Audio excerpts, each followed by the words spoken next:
BJP সরকার ক্ষমতায় এলে বন্ধ হয়ে যাবে গোমাংস বিক্রি। ভোটের আগে এই ধরনের ন্যারেটিভ ছড়ানো হয়েছিল। বিজেপি সরকার এলে মুসলিমদের রাজ্য ছাড়া করা হবে বলেও অনেক জায়গায় প্রচার করা হচ্ছিল তৎকালীন শাসক দল তৃণমূলের তরফে। কিন্তু বাস্তবে ছবিটা যে সম্পূর্ণ উল্টো তার প্রমাণ মিলল।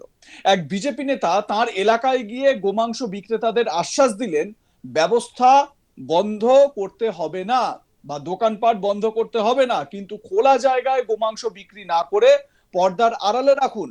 তার যুক্তি, সেই সাত সকাল থেকে গোমাংস এভাবে প্রকাশ্যে রাখলে তাতে বিষক্রিয়া হওয়ার সম্ভাবনা থাকে। এছাড়া বাইরে ধুলোবালি তো রয়েইছে, তাই সব থেকে ভালো হলো এভাবে প্রকাশ্যে না রেখে গোমাংস পর্দার আড়ালে রাখা। বিজেপি নেতার কাছে এই আশ্বাস পেয়ে খুশি ব্যবসায়ীরাও। এই ঘটনার সাক্ষী থেকেছে ক্যানিং পূর্ব বিধানসভার জীবনতলা বাজার এলাকা। গোমাংস বিক্রেতাদের বার্তা বিজেপি নেতা আলিউল পিয়াদার। প্রকাশ্যে খোলা জায়গায় গোমাংস বিক্রি না করে তিনি বার্তা দেন, পর্দার আড়ালে রাখতে, দোকান বন্ধ করা নয় বরং হাইজিন মেনটেন করে ব্যবসা করতে হবে বলে গোমাংস বিক্রেতাদের বার্তা দেন স্থানীয় এই বিজেপি নেতা। রাজ্যে পালাবদল করার পর শওকত মোল্লার গড় এই জীবনতলা বাজারও এখন বিজেপির দখলে। ক্যানিং পূর্ব বিধানসভায় তৃণমূল জয়লাভ করলেও বিজেপি নেতৃত্বই কার্যত গোটা এলাকা এখন দাপিয়ে বেড়াচ্ছে। সেখানেই গোমাংস বিক্রেতাদের বার্তা দিলেন এই বিজেপি নেতা। তার দাবি, খোলা এলাকায় এভাবে মাংস ঝুলিয়ে বিক্রি করলে দূষণ ছড়ায়, মাছি সহ অন্যান্য জীবাণু সেই মাংসের মধ্যে ঢুকে পড়ে, এতে ক্রেতারা রোগ অসুখের শিকার হতে পারেন। তাই খোলাখুলি এই মাংস বিক্রি নয়, পর্দার আড়ালে মাংস রেখে বিক্রি করার বার্তা দেন তিনি। যদিও গোমাংস বিক্রেতাদের সঙ্গে কোনো খারাপ ব্যবহার তিনি করেননি বলেই দাবি স্থানীয় ব্যবসায়ীদের। এই বিজেপি নেতার যুক্তিও মেনে নিয়েছেন ওই এলাকার গোমাংস বিক্রেতারা। বিজেপি নেতা আলিউল পিয়াদার তিনি কি বলছেন, মানে যিনি এই বাজারে গিয়ে গোমাংস বিক্রেতাদের সঙ্গে কথা বলছেন, তাদেরকে বোঝাবার চেষ্টা করছেন, কি বলেছেন তিনি আজ তাক বাংলা ক্যামেরার সামনে শোনাবো আপনাদের। আমরা এই রুটি রুজির সঙ্গে, যা রুটি রুজিতে সব ব্যক্তিগত বিষয়ের উপরে আছে, আর সবাই ইসলাম ধর্মে গ্রহণ করেছে, তারা সবাই গোমাংস খাবে সেটাও তো নয়। একটু পর্দার আড়াল করলে এই যে ধুলোবালি, এই যে জীবাণুগুলো ওর ভেতরে ঢুকছে, সেটাই আমরা খাচ্ছি, এটা তো আমাদের শরীরে ইনফেকশন হতে পারে।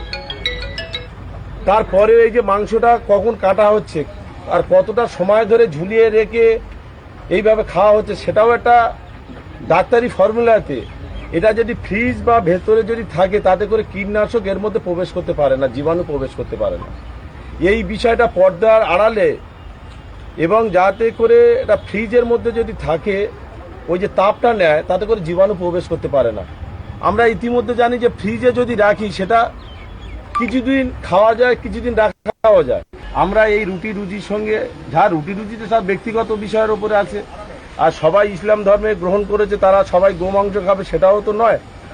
একটু পর্দার আড়াল করলে এই যে ধুলোবালি, এই যে জীবাণুগুলো ওর ভেতরে ঢুকছে, সেটাই আমরা খাচ্ছি, এটা তো আমাদের শরীরে ইনফেকশন হতে পারে। তারপরে এই যে মাংসটা কখন কাটা হচ্ছে আর কতটা সময় ধরে ঝুলিয়ে রেখে এইভাবে খাওয়া হচ্ছে, সেটাও একটা ডাক্তারি ফর্মুলাতে। এটা যদি ফ্রিজ বা ভেতরে যদি থাকে, তাতে করে কীটনাশক এর মধ্যে প্রবেশ করতে পারে না, জীবাণু প্রবেশ করতে পারে না। এই বিষয়টা পর্দার আড়ালে, এবং যাতে করে এটা ফ্রিজের মধ্যে যদি থাকে, ওই যে তাপটা নেয়, তাতে করে জীবাণু প্রবেশ করতে পারে না। আমরা ইতিমধ্যে জানি যে ফ্রিজে যদি রাখি সেটা কিছুদিন খাওয়া যায়, কিছুদিন রাখাও যায়। তো বিজেপি নেতার বক্তব্য আপনাদের শোনালাম। তিনি মাংস ব্যবসায়ী যারা, গোমাংস বিক্রেতা যারা, তাদের কাছে যাচ্ছেন, তাদের কাছে গিয়ে বোঝাবার চেষ্টা করছেন যে গোমাংস বিক্রি করার বিরুদ্ধে বিজেপি নয়, বরং তারা পর্দার আড়ালে রাখতে বলছে। তার কারণ হচ্ছে গিয়ে যাতে হাইজিন মেনটেন হয়, একই সঙ্গে যাতে কোনো রকম রোগ বা বিষক্রিয়া যাতে না হয় এই গোমাংস খাওয়ার পরে মুসলিম সমাজের মানুষদের, সেই কথাই বোঝাবার চেষ্টা করলেন আলিউল পিয়াদার। যদিও শওকত মোল্লার এলাকায় এই বিজেপি নেতাদেরই এখন কিন্তু জায়গায় জায়গায় প্রতাপ লক্ষ্য করা যাচ্ছে। স্থানীয় ব্যবসায়ীদের সঙ্গে কথা বলছেন, এলাকার মানুষের সঙ্গে কথা বলছেন। আমার সহকর্মী প্রসেনজিৎ সাহা এ বিষয়ে তার প্রতিবেদনে কি বলছেন শুনুন। এবার দক্ষিণ চব্বিশ পরগনার জীবনতলাতে গোমাংস বিক্রেতাদের বার্তা দিলেন বিজেপি নেতা অলিউল পিয়াদা। দক্ষিণ চব্বিশ পরগনার জীবনতলা অর্থাৎ ক্যানিং পূর্ব বিধানসভার অন্তর্গত জীবনতলা বাজারে সেখানে যে সমস্ত মানুষজন আছেন যারা গোমাংস কারবারের সাথে যুক্ত, তাদেরকে সরাসরি বার্তা দিলেন এই বিজেপি নেতা। তিনি বললেন, কোথাও প্রকাশ্যে খোলাভাবে এই গোমাংস বিক্রি করা যাবে না, ঝুলিয়ে রাখা যাবে না এভাবে প্রকাশ্যে। তার মূল বলার উদ্দেশ্য, এভাবে ঝুলিয়ে রাখলে ধুলো ময়লা সেই মাংসের উপরে পড়ে, মাছি সহ অন্যান্য জীবাণু সেই মাংসের উপরে পড়ে। ফলে যারা দীর্ঘক্ষণ পর সেই মাংস সেখান থেকে কেনেন, তারা কার্যত রোগ জীবাণু সহ সেই মাংস কিনে নিয়ে যান এবং সেই মাংস বাড়িতে খেয়ে শরীর খারাপ করতে পারে।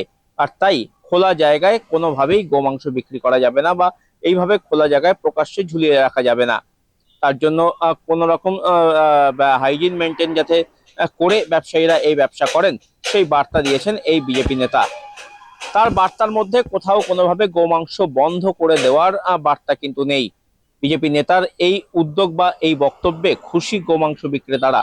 তারা দাবি করেছেন যে উনি যেটা বলেছেন সেটি যুক্তিযুক্ত।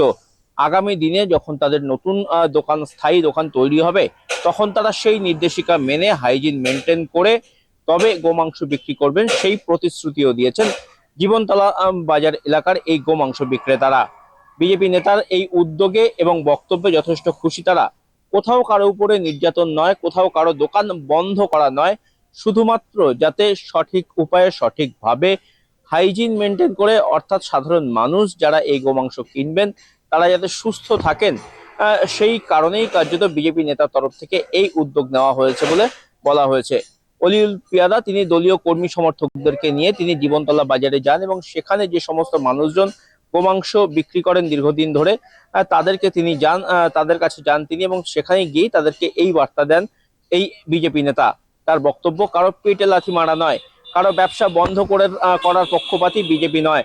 আর সেই কারণে যারাই ব্যবসা করছেন তারা যাতে সুস্থ স্বাভাবিকভাবে ব্যবসা করেন এবং তাদের যে বিক্রি করা মাংস তাতে যাতে কোথাও কোনোভাবে সাধারণ মানুষ ক্রয় করার পর বাড়িতে নিয়ে সেটা ভক্ষণ করে কোথাও কোনো রকম ভাবে যাতে শারীরিক ক্ষতিগ্রস্ততা বা শারীরিক অসুস্থতার মধ্যে না পড়েন, সেই কারণেই এই উদ্যোগ নিয়েছেন তিনি।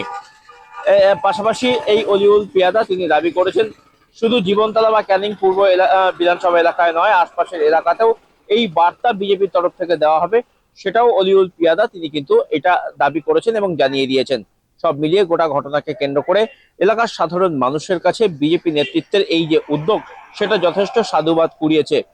জীবনতলা শওকত মোল্লার গড়, আর সেই শওকত মোল্লার গড়েই কার্যত এখন বিজেপি রাজত্ব করছে। এলাকায় তৃণমূল কংগ্রেস জিতেছে, বিজেপি জেতেনি, কিন্তু তৃণমূল কংগ্রেস জিতলেও তৃণমূল কংগ্রেস কর্মীদের কোন রকম এলাকায় খুঁজে পাওয়া যাচ্ছে না। কার্যত বিজেপি এই এলাকার দখল নিয়েছে এবং গোটা বাজার এলাকায় বিজেপি কর্মী সমর্থকরা তারা কিন্তু ঘুরে বেড়াচ্ছেন এবং সাধারণ মানুষ যাদের দোকানপাট বন্ধ করে দেওয়া হয়েছিল, যাদের ব্যবসা বন্ধ করে দেওয়া হয়েছিল, সেগুলো খুলে দিচ্ছেন তারা। পাশাপাশি এই ধরনের সামাজিক উদ্যোগও বিজেপি নেতৃত্বের তরফ থেকে নেওয়া হয়েছে। লাইক, কমেন্ট, শেয়ার করে আপনাদের মতামত জানাতে থাকুন, দেখতে থাকুন আজ তাক বাংলা। সাবস্ক্রাইব করুন আমাদের ইউটিউব চ্যানেলটি।